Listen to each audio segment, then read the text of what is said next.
Sarah versus the Worker of Darkness. Sarah gazed out the window and could just barely see the burning sunset cross the sky as it began to darken.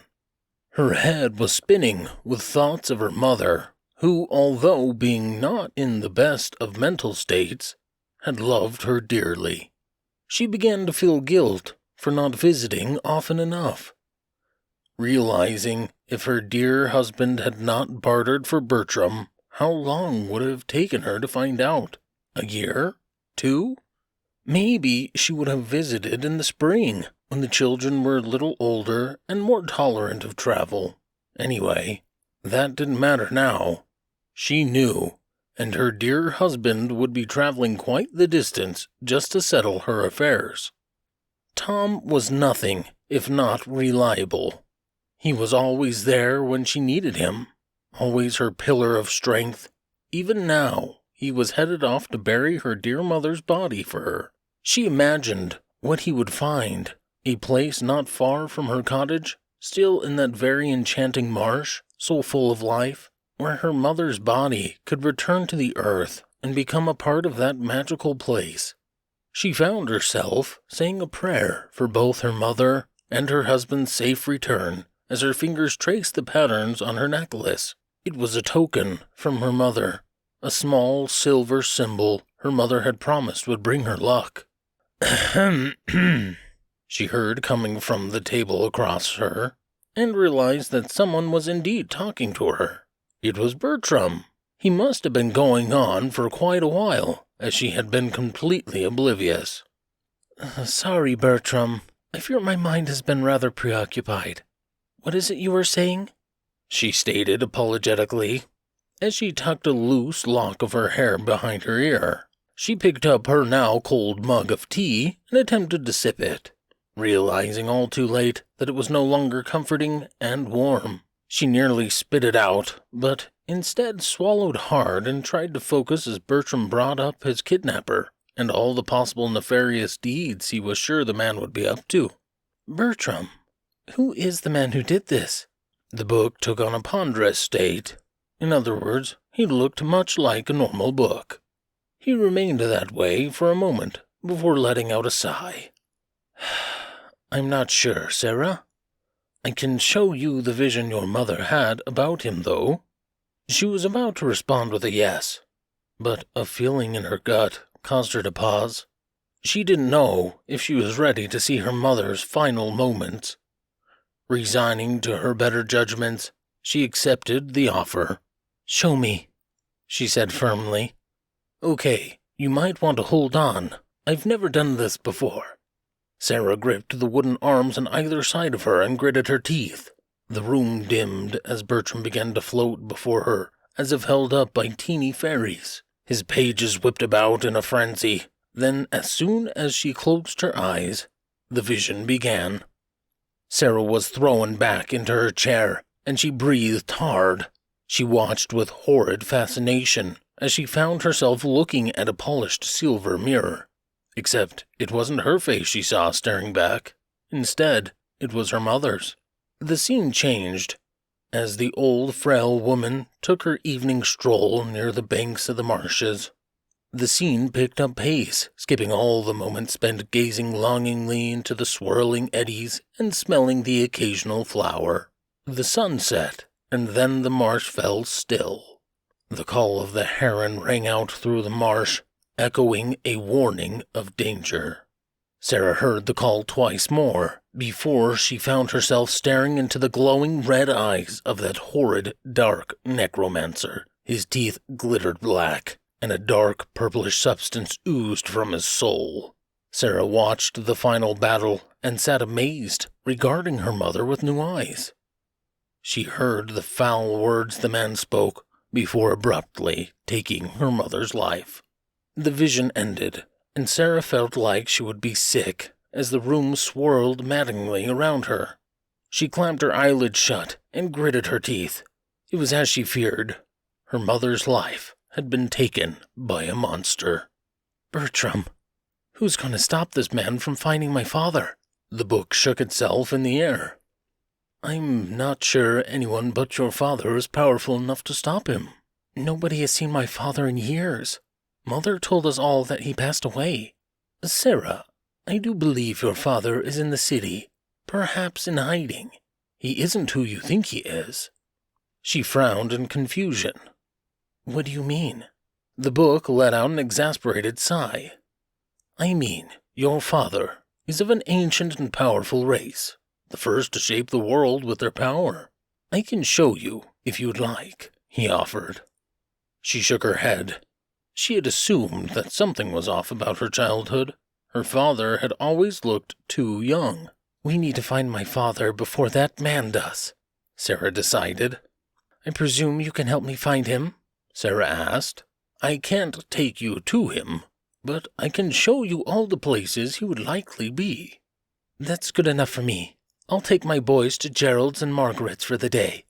Once her children were safe and sound, under the strict supervision of Margaret, Sarah departed for the first destination. She wound her way through the busy thoroughfare and towards the east gate. She stopped short, guided by the directions of Bertram, at a small opening in the city wall, covered by a thick layer of vines. She squeezed through the tight opening and emerged in a small, thicketed woodland. The place was stunning.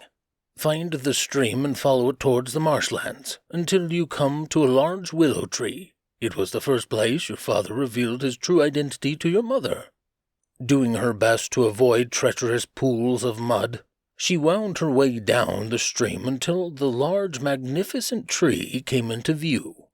Long, snake-like tendrils reached towards the ground with vibrant arrow-shaped leaves sprouting in all directions.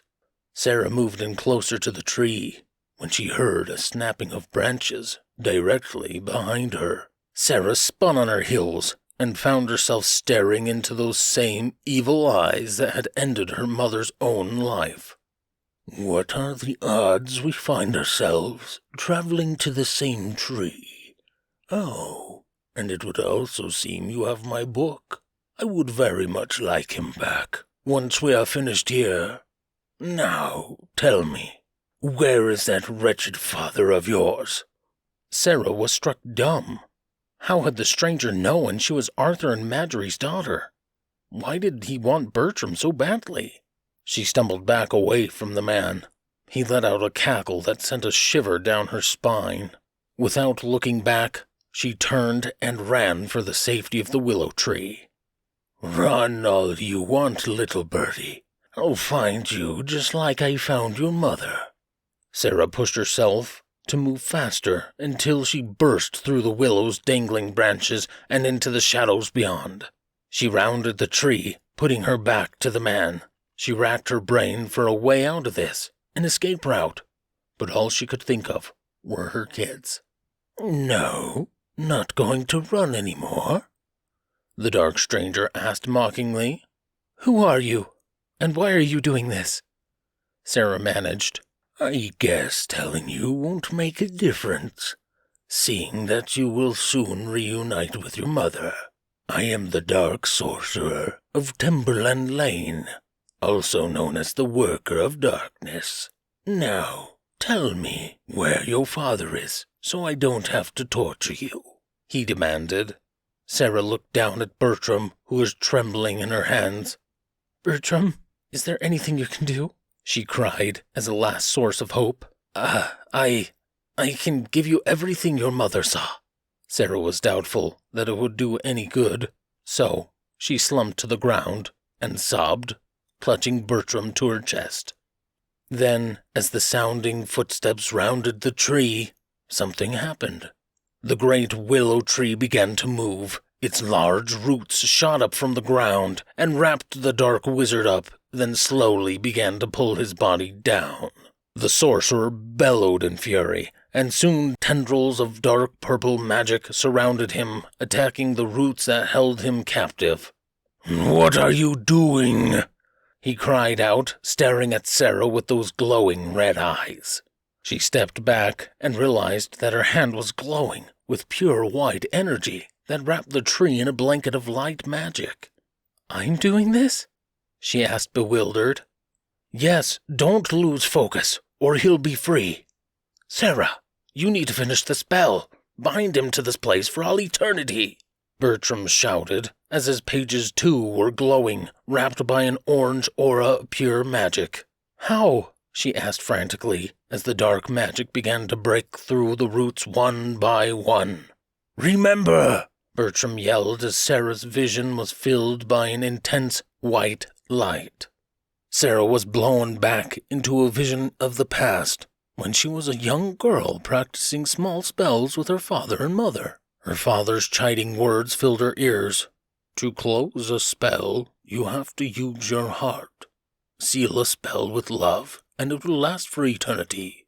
Seal it with hate, and it will destroy you. The vision ended, and Sarah thought about all the love she felt for her deceased mother, the love she had for Tom and the boys. Then last of all, the love she felt for her father. With one final push, the shouts and curses of the dark wizard of Timberland Way disappeared, the roots sealing him up far beneath the ground where he would stay for a very, very long time. Sarah's chest heaved, and her head spun. She took an uneasy step forward and began to fall, when a strong hand caught her. No longer a book, or Bertram. Sarah's father stood above her, his glowing visage radiating the love she felt for him back at her. Father? Is it really you? He chuckled and pulled her into a firm embrace. Yes, my dearest Sarah, you've brought me back. Sarah looked perplexed. Me? How? Her father pulled out of the hug. Your mother and I decided to avoid her death by turning me into a book. As I'm saddened to realize it didn't work, I'm very happy to be me again and to have my full memories. Sarah, you've become such a strong witch. I'm proud of you. However, my time on this earth is coming to a close.